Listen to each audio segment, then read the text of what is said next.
그때 그 사건이 오늘 내게, 내 가정에, 우리 교회, 우리 민족에게 어떤 사건이냐. 특히 오늘 광복절 79주년을 맞이하면서 이것이 우리에게 어떤 하나님의 은혜로 다가오는 건지 생각하고 은혜 받는 시간 되기를 주의 이름으로 축원합니다. 첫째로, 다윗을 구원한 하나님의 손길은 가장 적당한 때 나타난 하나님의 구원의 손이었다는 거예요. 빠르게도 나타나지 않고 늦게도 나타나지 않고 가장 적당한 때에 나타나시는 하나님의 은혜, 구원의 손을 한번 찾아봅니다. 사무엘상 23장 16절 17절 한번 읽어봅니다. 시작.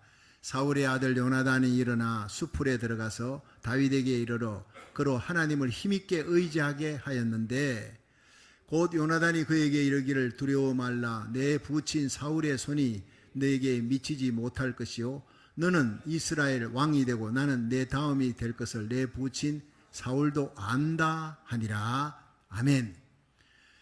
여러분, 이 요나단이 등장합니다. 그 위기 절박한 상황 속에 여러분, 사울의 아들, 사울왕의 아들, 자기 죽이려고 군사를 끌고 온 사울왕의 아들 요나단이 몰래 와서 십 황무지에 숨어 있다가 다윗을 만나자 뛰어나가서 다윗에게 손을 붙들고 용기를 주는 거예요. 다윗아, 두려워 말라. 내 부친 사울의 손에 너는 죽지 않는다. 내 부친 사울이 병사를 끌고 왔지만 그가 너를 해치지 못할 것이다. 너는 반드시 이스라엘의 왕이 될 것이다. 누구 입에서요? 원수의 아들의 입에서입니다. 비록 자기 친구지만 그는 서열 1위였던 요나단 왕자였습니다. 그 왕자의 입으로 목숨을 걸고 요나단이 다윗을 찾아온 거예요. 찾아와서 뜻밖의 말을 합니다. 만날 수 없는, 이제는 다시 못 만나겠구나 했던 그 사람을 뜻밖의 장소에서 뜻밖의 사람을 만나게 되는 거예요. 그래서 하나님께서 그를 통해서 역사하실 것이다. 네가 이스라엘의 왕이 될 것이라는 예언을 듣게 되는 거예요. 엘리야가 열왕기상 19장에 보면 이세벨의 칼을 피해서 브엘세바로 도망해서 한 로뎀나무 밑에서 곤고해서 하나님 이제 죽여주세요 할 때 하나님께서 어떻게 했습니까? 천사를 보냈어요. 떡과 물을 주고 40주 광야를 걷고 호렙산에서 하나님의 음성 듣고 그가 사명을 감당한 후에 회리바람 타고 불술의 불말 타고 성천에서 올라갑니다. 영광스러운 인생으로 끝나는 거예요. 여러분, 하나님은 우리가 죽여달라 그래도 로뎀나무 밑에서 죽이지 않습니다. 그렇게 개죽음 당하지 않게 합니다. 사명을 감당한 후에 아무리 힘들고 어려워도 사명을 끝까지 감당할 힘도 하나님이 은혜로 주시고, 감당한 후에 온 생도들이 보는 가운데서 회리바람 타고 불술의 불말 타고 영광 가운데 성천하는 마지막 인생의 착지가 영광스러운 인생이 되기를 주의 이름으로 축원합니다. 그렇게 되기를, 저와 여러분이, 우리의 자녀들이 그렇게 되기를 하나님이 원하고 있다는 겁니다. 지금 힘들어도 우리에게 주어진 사명 끝까지 놓지 마시고 사명 따라 사는 인생이, 나이 따라 살지 말고 사명 따라 사세요. 명예 따라 살지 말고 사명, 하나님 나라 의를 위해서 그 사명 전하는 저와 여러분, 바울처럼 나의 달려갈 길과 주 예수께 받은 사명, 하나님의 은혜의 복음을 전가하는 일을 마치려 하면은 내 생명을 조금도 아까운 것으로 여기지 아니하겠노라. 이 사명 따라 살아가시기를 주의 이름으로 축원합니다. 그러면 엘리야처럼 영광스러운 남은 생애가 기다리고 있는 거예요. 자녀들 통해, 손자 손녀를 통해, 교인들을 통해 온 세상에 존경받는 인물로 마지막 주님 앞에 설 수 있기를 주의 이름으로 축원합니다. 하나님 앞에도 귀히 되고 사람 앞에도 존귀하게 되는 그게 사명 감당하는 거예요. 그러니까 인생 채찍 사람 막대기로 하나님이 때리실 때는 때립니다. 거꾸로 하나님께서 사람을 통해, 인생을 통해 우리를 높이시고 살려주시고 존귀하게 만드시는 거예요. 여러분, 다윗을 보세요. 그 어려운 상황 속에서 누가 왔습니까? 왕자가 찾아온 거예요. 목숨 걸고 찾아와서 네가 반드시 왕이 된다. 나는 네 다음이다. 네가 이스라엘의 왕이 될 것이다. 예언하게 만들고, 너는 하나님을 힘있게 의지하라. 하나님을 의지하라. 그렇게 용기를 주고 위로를 주는 거예요. 밀레 그 유명한 그림 만종을 아시죠, 여러분? 만종은 워낙 유명합니다. 은은한 종소리를 들으면서, 저녁 종소리를 들으면서 황혼역에 하루 일과를 마치고 부부가 손을 모으고 기도하는 장면, 그걸 보면 마음이 편안해집니다. 얼마나 화평한 모습인지. 유명한 명작이죠. 근데 이 밀레가 원래 이런 그림을 그리는 사람이 아니었어요.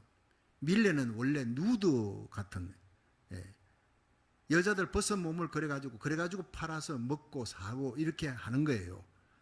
그런데 자기 친구가 보니까 밀레가 너무 그림을 잘 그리는데 하나님이 주신 은사를 저런 데다가 엄난한 그림을 그리고 저런 건 아니지. 그 친구를 찾아가서 경고했습니다. 조언을 했습니다. 하나님이 너에게 너무 좋은 은사를 주셨는데 그걸 가지고 하나님의 영광을 위해서 그림을 그려봐라. 농촌 그림을, 전원 그림 얼마나 좋으냐. 그걸 보고 사람들이 위로를 얻도록 하나님을 찬양하도록 그렇게 한번 그려봐라. 나 너를 위해 기도한다. 너는 나의 귀한 친구야. 그 마음이 찔렸습니다. 그래서 자기가 그림을 그리는 소재를 바꾼 거예요. 주제를 바꾸어서 농촌 그림, 그 그림을 그리는데 접목하는 농부라는 그림을 그렸습니다. 팔리지가 않는 겁니다. 예. 그러니 늘 때끼니 때마다 끼니 걱정을 하는 거예요. 내가 옛날에 그 누드 그림 팔았을 때가 좋았는데 이런 그림을 그리고 나니 사는 사람이 없어. 이러고 있는데 루소라는 친구가 찾아와서 그 그림을 자기에게 달라. 예, 그리고 내가 이걸 팔아오겠다 가지고 며칠 후에 팔아가지고 왔어요. 300프랑이라고. 보통 그림 그릴 때보다 10배, 20배 비싼 값을 주고 팔아가지고 얼마나 기분이 좋은지, 야, 이 그림도 팔린단 말이냐. 그것도 보통 그림보다도 몇십 배 비싼 가격으로 힘을 얻었어요. 비전을 얻은 거예요. 그리고 그때부터 기도하면서 더 열심히 농촌 전원 그림을 그리기 시작했어요. 그렇게 탄생한 게 밀레의 만종, 이런 것들이 나옵니다. 세계적인 화가가 되는 겁니다. 할렐루야. 예, 루소의 기도 때문에, 친구 때문에 그리고 열심히 기도하면서 자기의 은사를 아름답게 빛을 낸 거예요. 근데 어느 날 자기가 유명 인사가 돼가지고 있을 때 그 친구 루소의 집을 찾아갔어요. 루소의 집을 찾아가가지고 이기저기 구경하다가 침대에 있는 곳에 침실에 가니까 그 침실에 벽에 자기 그림이 접목하는 농부가 거기 걸려 있는 거예요. 루소라는 친구가 다른 데 팔았다 300프랑을 갖고 왔는데 그 300프랑은 루소가 자기 친구 밀레에게 용기를 주기 위해서 자기 돈을 준 거예요.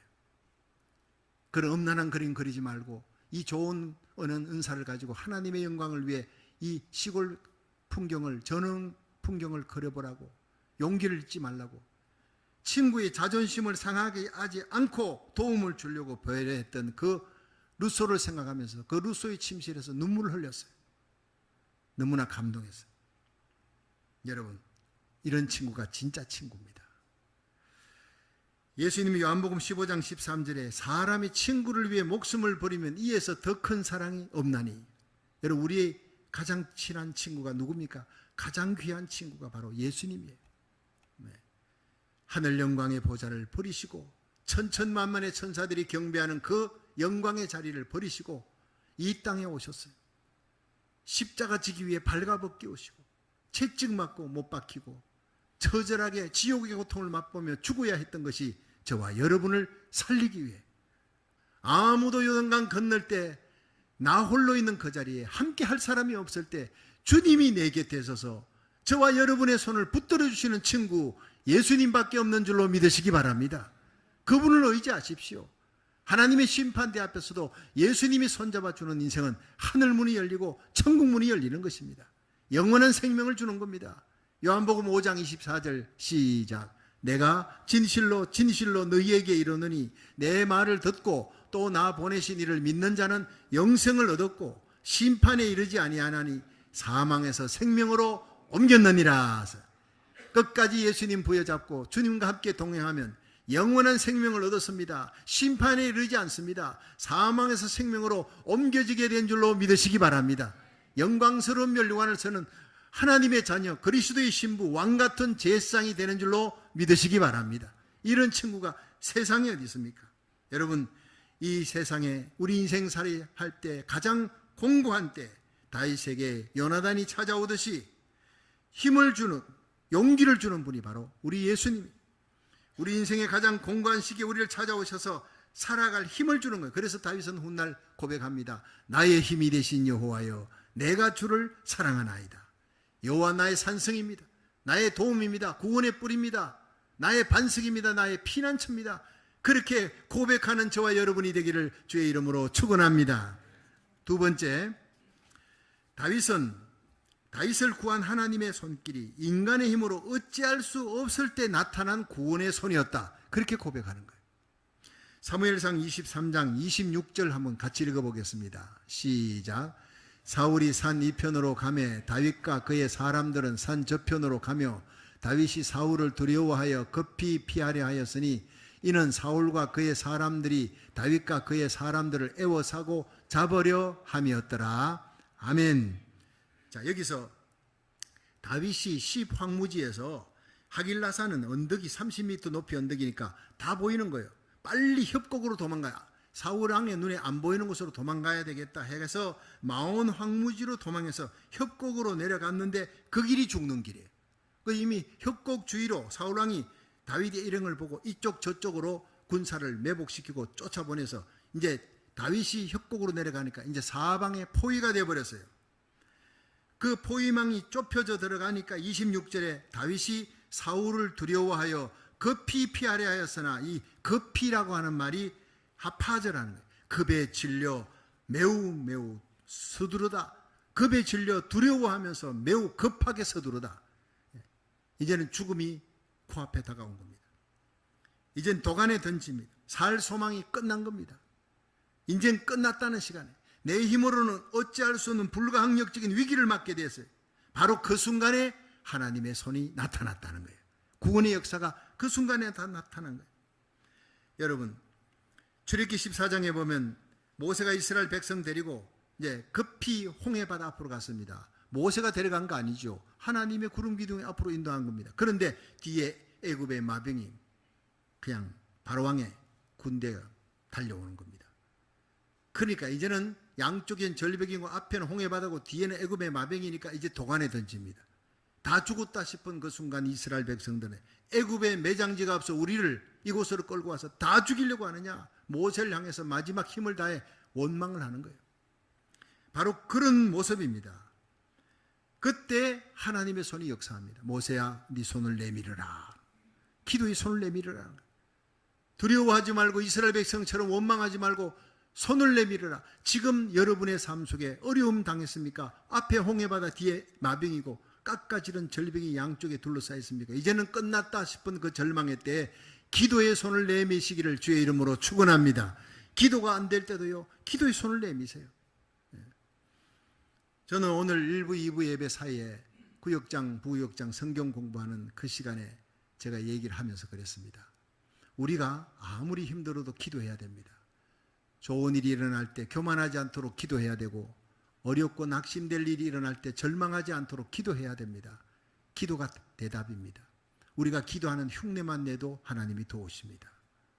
간절히 기도하고 부르짖어 기도하는 데만 역사가 일어나는 게 아니라 때로는 브엘세바 로뎀 나무 밑에 쓰러져 죽기를 구하는, 기도할 힘조차 없는 이 엘리야에게 하나님이 천사를 보냈다. 하나님은 우리가 기도하는 흉내만 내도 도와주시는 분입니다. 구약 성경을 보니까 아합왕이 엘리야 시대 때 가장 악한 왕이에요. 얼마나 많은 사람, 얼마나 많은 주의 종들을 죽였는지 모릅니다. 하나님이 선지자를 통해 하나님이 너를 심판한다는 그 말을 듣고 이 아합왕이 금식을 하면서 행보를 천천히 하였더니 하나님이 그에게 은혜를 베푸셨다라는 귀질이 나옵니다. 나는 성경을 읽으면서 그런 귀질이 있는 것도 몰랐어요. 이 악한 아합왕 하나님 그냥 죽여버려야 되는데 선지자를 통해서 경고했습니다. 그 경고를 듣고 그래도 기도하지 않는 이 사람이, 겸손하지 않는 이 악한 아합왕이 금식하면서 걷는 행보를 천천히 걸었더라고요. 이거 완전히 경건의 모양이 아닌 경건의 모양, 능력도 없는 경건의 모양, 무늬만 그렇게 하는 겁니다. 그런데 하나님이 그 행보를 천천히 하며 금식했던 그 모습을 보고 심판하지 않았다는 거예요. 이게 바로 긍휼히 계시는 우리 아버지 하나님인 줄로 믿으시기 바랍니다. 우리가 기도할 힘조차 없을 때, 우리의 환경이 너무나 나를 암울하게 만들고 힘들게 만들 때 하나님 앞에 그냥 무릎 꿇고 기도 소리 안 나오더라도 하나님 날 도와주세요. 엎드리기만 해도 하나님께서 은혜를 베풀어 주실 것입니다. 바로 그 하나님입니다. 다윗이 그런 하나님을 만난 거예요. 우리 인생의 절망의 때 하나님의 기적은 시작되는 겁니다. 우리가 기도라는 거 그렇게 중요한 겁니다. 네가 나를 향해 부르짖으라. 환난 날에 나를 부르라는 거예요. 하나님의 이름을 부르라. 내가 너를 건지리니 네가 나를 영화롭게 하리라 그랬어요. 너희를 향한 나의 생각을 내가 안 하니 재앙이 아니라 평안이라. 장래 소망을 주려는 것이라. 네가 내게 부르짖으며 내게 찾아와 기도하면 내가 들을 것이요 너희가 나를 찾고 찾으면 나를 만나리라. 오늘 이 예배가, 오늘 우리들의 찬양이, 우리의 기도가 하나님을 찾는, 하나님을 향한 예배가 되기를 주의 이름으로 축원합니다. 하나님이 듣는다는 거예요. 우리의 기도를 듣는다는 거예요. 찰스 시어제라고 하는 미국 선교사가 그의 가족과 함께 필리핀에 가서 선교를 할 때 일입니다. 어느 날 루손 지방에 여행을 하는데 갑작스럽게 일기예보에 없는 폭풍우가 들이닥친 거예요. 그래서 빨리 자동차로 강을 건너야 되는데 보니까 강 근처에는 건널 다리가 없어요. 아무데도 다리가 없어요. 보니까 물이 적을 때, 수위가 낮을 때 차들이 그냥 지나가는 거예요. 그래서 물이 적을 때 차들이 건너는 강이라는 걸 알고 시간도 없고 다른 길도 없고 다리도 없으니까 빨리 차를 몰고 강을 지나가기로 하고 갑니다. 그 강이 이제 다 다다라서 다 건너갈 때쯤 되어서 이 물살이 이제 세지면서 시동이 꺼져버린 거예요. 이제 큰일 났습니다. 시동이 꺼져버리고 자꾸 물살은 이제 급해지고 수위는 올라오는 겁니다. 할 수 없이 거기서 온 가족들이 차 안에서 하나님 살려달라고, 하나님 도와달라고 막 기도하기 시작합니다. 그런데 강물이 빠른 속도로 불어났어요. 이젠 큰일 났습니다. 다 죽게 생겼습니다. 바로 그 순간입니다.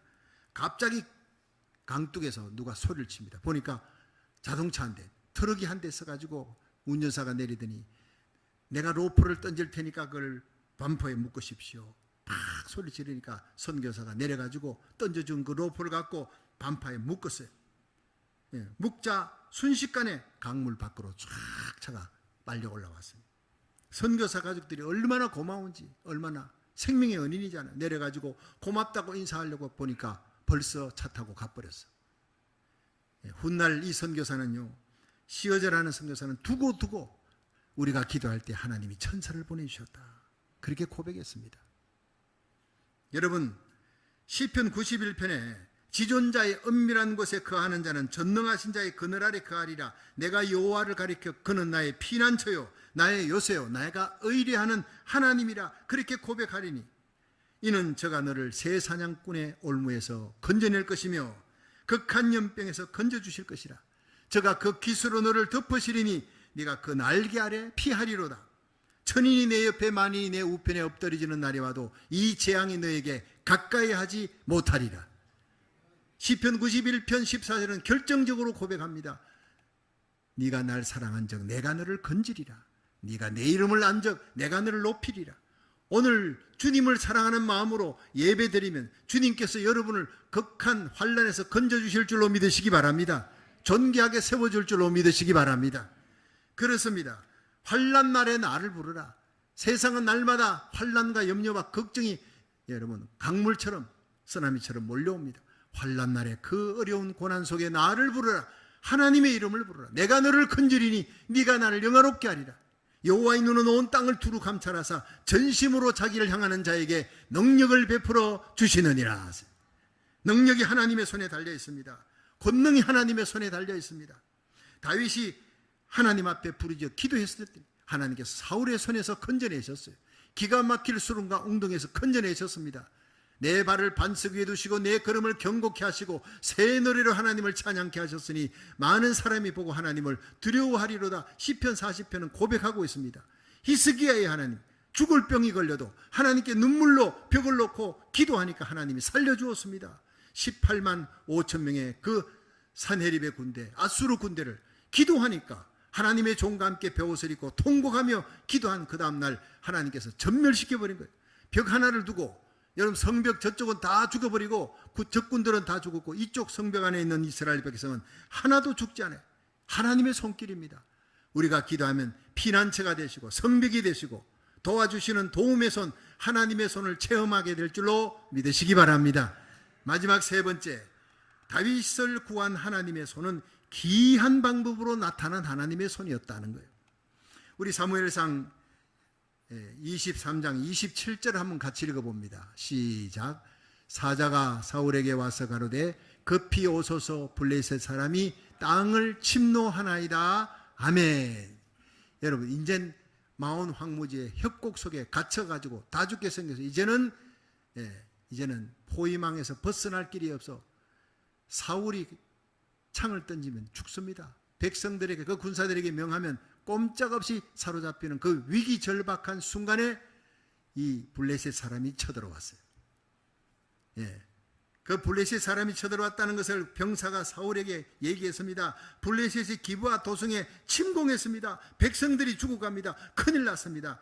급한 소식을 듣게 되자 이 기막힌 타이밍에 그 일생에 잡으려고 했던 다윗을 놓아줄 수밖에 없는 상황이 됐어요. 하나님의 절묘한 시간입니다. 하나님의 기가 막힌 타이밍입니다. 하나님은 이렇게 기이한 방법으로 사울왕이 눈물을 머금고 퇴각할 수밖에 없도록 만드신 분입니다. 할렐루야. 그 하나님, 전능하신 하나님, 모든 것을 아시는 하나님. 우리가 하나님 뜻대로 살아가기만 하면, 목숨 걸고 믿음대로만 살아가기만 하면 이렇게 예상을 초월하는 특별한 방법으로 하나님의 백성을 하나님께서 보호해 주실 줄로 믿으시기 바랍니다. 하나님의 지혜 부여하심이 우리 인생은 청량할 수가 없어요. 우리 죄를 구원하기 위해 하나님은 그 메시아 독생자 예수님을 이 땅에 보내셨어요. 마구간에 탄생시킨 겁니다. 마구간에서 갈보리까지 그 하나님의 지혜입니다. 하나님의 방법입니다. 상상할 수 없는 하나님의 기이하신 지혜와 하나님의 사랑이 십자가에 나타난 겁니다. 하나님은 우리 민족을, 하나님께서 일제히 그 압제 속에서 기도하는 수많은 성도들, 주기철 목사님, 손양은, 박간준 장로님, 안희숙 여사, 귀한 믿음의 사람들이 목숨을 걸고 기도했던 그 기도를 들으시고 그 부르짖음을 들으시고 기이한 방법으로 우리 민족을 구원하셨습니다. 잊지 말아야 합니다. 오늘 8.15 광복 79주년을 맞이해서 우리 민족을 구원하신 그 하나님이 어떤 하나님이냐? 오늘 본문 속에 나타난 하나님이 청일전쟁, 러일전쟁 다 이겼어요. 아시아를 손에 잡고 이제는 미국을 공격합니다. 진주만을 공격하는 거예요. 세계대전을 일으킨 이 일본을 누가 감당합니까? 일본은 전쟁을 계속하면서 점점 폐색이 짙어지게 되었습니다. 미국을 이길 수가 없다, 연합군을 이길 수가 없다는 걸 알고 비밀리에 그들이 모여서, 이런 일을 알면 3.1 독립운동 같은 운동이 일어날 것 같으니까 한국의 정치 지도자, 민족의 종교 지도자들 20만 명 리스트를 만들어서 그들을 한날 한시 죽이려 했습니다. 공습 경보, 가짜 비행기 띄워가 독개수로 다 죽이겠다. 20만 명 리스트를 만드는데 죽이는 날이 8월 17일이었습니다. 날짜를 다 정했습니다. 방공으로 불러다가 넣고 그렇게 죽이겠다는 계획을 다 짰는데 하나님이 우리 성도들의 눈물의 기도를 들으시는 거예요. 여러분, 36년 그 치하에서 얼마나 많은 부르짖음과 눈물의 기도가 있었겠습니까? 그 기도가 쌓인 거예요. 저는 믿습니다. 우리 교회가 나라 살리기를 첫 번째 3년 8개월을 하나님 앞에 작정하고 기도한 그 기도가 하나님 앞에 쌓여 있습니다. 적금으로 되어 있습니다. 분명히 우리 교회는 부흥할 것입니다. 하나님이 마지막 대부흥의 뇌관에 불 붙이는 교회로, 아주사 대부흥의 선봉장으로 우리와 우리 자녀들, 손자, 손녀를, 우리 교회를 사용하실 줄로 믿으시기 바랍니다. 저는 그걸 굳건하게 믿고 있습니다. 그렇습니다. 하나님께서 8월 6일 날 히로시마에 원자탄 투하하고 8월 9일 히로시마 나가사키에 원자탄 투하해서, 히로시마에는 일본의 병참기지 사령부가 있었기 때문에 일본의 히로시마 나가사키에 차례로 원자탄을 투하하면서 죽었던 사람, 일본 사람들이 20만 명입니다. 놀라운 일 아닙니까? 한인, 조선인들의 그 지도자들을 20만 명 죽이려 했던 그 죄값을 그대로 받는 거예요. 하나님의 구원의 손길이 이렇게 기이한 방법으로 나타났어요. 이렇게 구원했던 하나님의 백성들, 우리 민족, 일제시대 36년 그 추운 역사의 겨울도 넘겼습니다. 하나님의 은혜로 6.25 전쟁의 고통도 이겨냈습니다. 세계 경제 10위 국가가 됐습니다. 세계 선교 2위 국가가 됐습니다. 여러분, 그래도 한국이 문제가 많다, 어떻다 저떻다 해도 하나님의 은혜로 지나온 것을 오늘 고백할 수 있는 시간 되기를 주의 이름으로 축원합니다. 결코 하나님은 우리 대한민국을 버리지 않습니다. 아무리 힘들어도, 아무리 혼란이 있어 절대 공산주의 되지 않도록 하나님이 38선을 지켜주시되 십자가 복음으로 자유민주주의로 통일시키는 날이 반드시 올 줄로 믿으시기 바랍니다. 이사야 55장 5절 저는 새벽마다 외웁니다. 이스라엘 향해 달려가는 한 민족을 하나님께서 예수님 태어나기 700년 전에 한 민족을 하나님께서 정하시고 하나님이 부르신 민족을 이스라엘 향해 달려가게 할 것은 이스라엘 구원을 위해 하나님을 영화롭게 하기 위해 하나님이 한 민족을 숨겨놨다가 히든 카드로 마지막에 하나님이 쓰시겠다는 거예요. 여러분, 한국은 위대한 민족입니다. 여러분, 역사의 980번 외적의 침입을 받아 도망을 치면서 반만년 역사에 980번 왕이 도망을 쳤던 나라, 그렇지만 대한민국을 하나님께서 다른 나라에 합병, 통합되지 않았어요. 중국에 속하지 않았어요. 러시아에 속하지 않았어요. 이 조그마한 땅덩어리가 57개 종족들이 병합되고 동화될 때 동북아시아에 유일하게 조그마한 나라가 딱 살아남았습니다. 세계의 역사가들의 눈에 희한한 나라예요. 희한한 나라. 왜냐?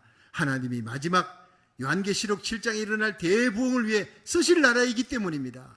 요엘서 2장 28절에 말세에 내가 내 영으로 만민에게 부어주리라. 너희 자녀들은 예언하면 늙은이들은 환상을 볼 것이다. 젊은이들은 꿈을 꿀 것이다. 이 위대한 예언을 이루는 오순절 마가의 다락방에, 그것은요, 여러분, 은혜의 처음 봄비입니다. 이른 비입니다. 이른 비의 은혜, 그 마지막 늦은 비의 은혜, 마지막에 불어올 대부흥의 역사가, 여러분, 아주사 대부흥의 역사, 평양 장대원교회 대부흥의 역사를 일으키기 위해 한국과 미국을 하나님이 붙들고 계시는데, 한국이 살기 위해 미국이 먼저 살아야 돼. 이 무너져가는 미국을, 동서계로 미국 무너져가잖아요. 총기 사고, 마약 사고로, 인종 혐오 범죄로 무너져가는 미국을 살리라고 저와 여러분을, 우리 자녀들의 손을 잡고 이 미국 땅에 오게 하신 줄로 믿으시기 바랍니다. 여러분, 50개 주에 3,500개의 한인교회, 4,300개 한인교회였지만 지금 3,500개로 줄어들었습니다. 코로나 바이러스 터진 후에 미국의 많은 교회들이 합병되고 사라져버렸습니다. 그럼에도 불구하고 우리 교회는 살아남았습니다. 3,500개 살아남은 교회 가운데 그 교회가 미국의 다민족 교회를 선도하고 이끌어 나가는 거예요. 곧 다가올 다민족 연합기도회 우리 주님 세운 교회가 역시 선봉장이 될 것입니다. 지금 20년 동안 이 선봉장에 기도하는 교회로 세우셨던 하나님, 우리의 기도가 하나님 앞에 상달되어 있고 쌓여 있고 마지막 요한계시록 7장에 일어날 거대한 대부흥의 역사를 일으킬 때 저와 여러분, 우리 자녀들, 우리 교회가 존귀한 부흥의 선봉장으로 쓰임받기를 주의 이름으로 축원합니다. 그렇습니다. 하나님의 구원의 손길입니다. 다윗을 구원한 하나님의 손이, 우리를 구원한 하나님의 손, 우리 교회를 붙드시고 구원하시는 하나님의 손, 쓰시는 손이, 우리와 우리 민족을 구원한 하나님의 손은 가장 적당한 때 나타난 하나님의 손, 인간의 힘으로는 어찌할 수 없을 때 나타난 하나님의 구원의 손, 기이한 방법으로 역사하셨던 이 하나님의 구원의 손길을 찬양하며 감사할 수 있기를 주의 이름으로 축원합니다.